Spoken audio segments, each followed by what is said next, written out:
Hello friends, welcome to Ankit Chaudhary education. And आज की class में गाइस डिस्कस करने वाले हैं वही प्रीवियस ईयर की questions from the chapter atoms class 12 physics. और ये इस चैप्टर का लास्ट वीडियो होने वाला है। इट मीन्स हमने सारे के सारे क्वेश्चंस पास्ट ईयर के कवर कर लिए हैं। तो आइए डिस्कस कर लेते हैं जो भी क्वेश्चंस बचे कुछ हैं। ऑलमोस्ट क्वेश्चंस तो हमने कवर कर लिया है, बट स्टिल एक आधा क्वेश्चन मुझे ऐसा लग रहा था कि सब कहीं ना कहीं पास्ट ईयर में रिपीट हुए हैं। तो आप एक बार देख लो इन क्वेश्चंस को भी। पहला क्वेश्चन ये है कि जो ग्राउंड स्टेट है हाइड्रोजन एटम के केस में, यानी ग्राउंड स्टेट में जो एनर्जी है हाइड्रोजन एटम का, वो होता है -13.6 इलेक्ट्रॉन वोल्ट। अब आपसे पूछा हुआ है कि what are the kinetic and potential energy of electron in this state. तो इसी स्टेट में रहते हुए इलेक्ट्रॉन की काइनेटिक और पोटेंशियल एनर्जी क्या होने वाली है। आइए सॉल्व करें। ग्राउंड स्टेट जैसा आपके सामने है -13.6 इलेक्ट्रॉन वोल्ट, इसका आप इस्तेमाल करोगे आगे, तो आपको इतना तो पता होना चाहिए कि टोटल एनर्जी जो हाइड्रोजन एटम में होता है वो होता है -13.6 इलेक्ट्रॉन वोल्ट, राइट।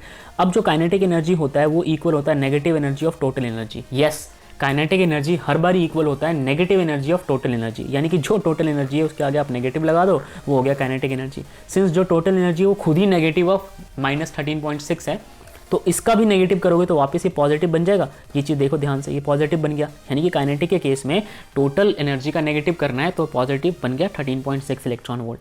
और जो पोटेंशियल एनर्जी होता है वो होता है negative of 2 times of kinetic energy. तो ये फॉर्मुलेज भी आपको याद रखने हैं, it will going to help you in your competitive exam. तो जब हम पोटेंशियल की बात करते हैं तो negative of 2 times of kinetic energy, right. तो काइनेटिक एनर्जी क्या था, वो था पॉजिटिव ऑफ 13.6 इलेक्ट्रॉन वोल्ट। तो यहाँ पे लिख दिया 2 टाइम्स करना है, कर दिया 2 टाइम्स, और माइनस लगाना है तब हमारा पोटेंशियल निकल के आएगा। तो यही निकल के आया -27.2 इलेक्ट्रॉन वोल्ट। तो बहुत ईजी सवाल था। आइए बढ़ते हैं अगले क्वेश्चन की ओर, जहाँ आपसे बोला हुआ है कि एक हाइड्रोजन एटम को इनिशियली आपने ग्राउंड स्टेट पे रखा हुआ है, तो उस दौरान वो एब्जॉर्व करता है एक फोटोन को। फोटोन क्या है, लाइट की एनर्जी होती है, लाइट की रेज आती है, और उसके बाद एब्जॉर्व करने के बाद उस इलेक्ट्रॉन को एनर्जी मिल जाती है। तो जाहिर सी बात है फिर वो एक्साइट हो जाता है, और एक्साइट होकर कहाँ चला जाता है, 4th एनर्जी लेवल पे। तो आपको बताना है कि जो वेवलेंथ और फ्रीक्वेंसी उस फोटोन की है वो कैलकुलेट करो। तो आओ कैलकुलेट करते हैं। देखो शुरू में वो कहाँ होगा, ग्राउंड स्टेट में होगा, तो n की वैल्यू क्या होगी, 1 होगी, राइट। अब यहाँ से ना एनर्जी एब्जॉर्व करने के बाद वो कहाँ चला जाता है, 4th एनर्जी लेवल पे। तो जब ग्राउंड स्टेट पे था उस दौरान पहले एनर्जी निकालो, तो E1 निकालेंगे ग्राउंड स्टेट के केस में, वो होता है -13.6 इलेक्ट्रॉन वोल्ट, और नीचे एनर्जी लेवल पुट करना है जो कि 1 है। तो आप यहाँ पे 1 का स्क्वायर लिख दोगे, जो कि चेंज कुछ लाएगा नहीं, बस 13.6 इलेक्ट्रॉन वोल्ट हो जाएगा, राइट। ये बात समझ आ गई आपको। अब ये एक्साइट होकर कहाँ चला जाता है, एक्साइट होकर चला जाता है 3rd एनर्जी लेवल में। 3rd एनर्जी लेवल में जब जाता है यहाँ से एक्साइट होकर, तो आपके पास वैल्यू क्या निकल के आएगी। अच्छा एक चीज देखो, इस क्वेश्चन में ना आपको बोला हुआ है कि which excite it to the n is equals to 4th level, right. तो टोटल जो इसका मतलब गैप निकल के आएगा, जो हायर एनर्जी लेवल निकल के आएगा, वो तो निकल के आएगा 3, ठीक है। 3 कैसे निकल के आया, 4 - 1, ये निकल के आया आपका 3, राइट। तो इसलिए आपको जो सेकंड एक्साइटेड स्टेट है वो आपको लिखना है 3। यहाँ पे आएगा 3 का स्क्वायर, बाकी चीज़ें अपनी जगह पे एज इट इज है। तो ये निकल के आएगा -13.6 divided by 9 electron volt, okay.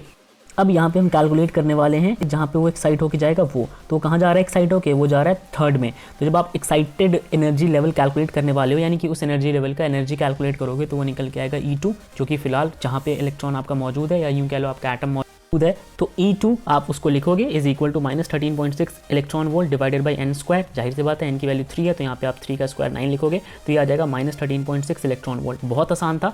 अब आप यहाँ पे ये निकालोगे कि कितना एनर्जी उसने एब्जॉर्व किया, तो वो होता है फाइनल माइनस इनिशियल एनर्जी। तो फाइनल कितनी थी, E2, और इनिशियल E1, इसको आपने सब्ट्रैक्ट कर देना है और आपके पास एनर्जी निकल के आ जाएगा। अब उसके लिए आप एक चीज़ सोचो कि ये तो हम यहाँ पे कैलकुलेट करेंगे, बट जो E होता है ना, E की वैल्यू क्या होती है, hc divided by lambda, right. तो अपन E की जगह क्या लिख सकते हैं, hc divided by lambda, okay. तो यही चीज़ यहाँ पे लिखा हुआ है।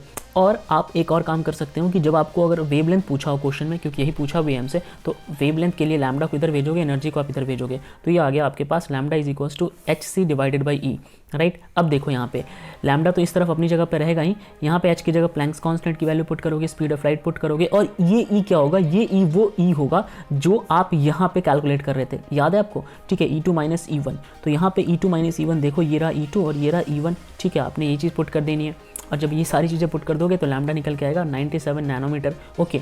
अब जब यहाँ से लैम्डा निकल के आ गया, तो हमारे पास फॉर्मूला होता है C is equals to lambda mu, right. यहाँ से आपने म्यू यानी फ्रीक्वेंसी निकाल लेनी है, तो फ्रीक्वेंसी आ जाएगा 3.1 × 10⁻15 हर्ट्ज। तो बहुत ईजी था ये, ठीक है। बढ़ते हैं अगले सवाल की ओर, जहाँ आपसे बोला हुआ है कि in the first excited state of hydrogen atom its radius is found to be 21.2 into 10⁻11 metre.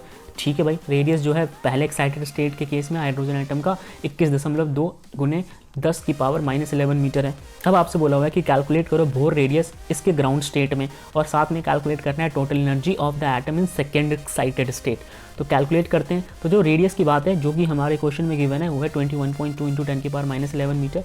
अब आपको एक्साइटेड स्टेट कहाँ पे दिया हुआ है, सेकेंड एनर्जी लेवल में दिया हुआ है, तो वहाँ पे हम कैलकुलेट करेंगे रेडियस। जब वहाँ पे कैलकुलेट करोगे तो फॉर्मूला होता है R0 is equals to n² multiply by R1। Okay, अब देखो R0 तो हमें पता है कांस्टेंट है, कांस्टेंट नहीं जो हमारे पहले वाले स्टेट की रेडियस होती है वो है, ठीक है, यानी कि वो क्वेश्चन में गिवन होता है। तो ये आप यहाँ पे पुट कर लोगे, R1 की वैल्यू आप यहाँ से बहुत ईजिली निकाल लोगे, ठीक है। तो आपने R1 की वैल्यू निकालनी है और आपको n की जगह 2 पुट करना है, आपको पता है क्योंकि वो सेकंड में जा रहा है। तो यहाँ से कैलकुलेट करने के बाद रेडियस निकल के आएगा 5.3 इंटू 10⁻11 मीटर। अब यहाँ से एनर्जी कैलकुलेट करो, एनर्जी निकल के आता है -13.6 डिवाइडेड बाई n²। ओके, तो वही अगेन n की वैल्यू 2 पुट करनी है, तो एनर्जी निकल के आ जाएगी आपके पास -3.4 इलेक्ट्रॉन वोल्ट। तो ये थे आज के हमारे टॉपिक ऑफ द डिस्कशन। अब कुछ क्वेश्चन स्क्रीन पे दिए गए आपको सॉल्व करने हैं। मिलते हैं अगली क्लास में। जय हिंद।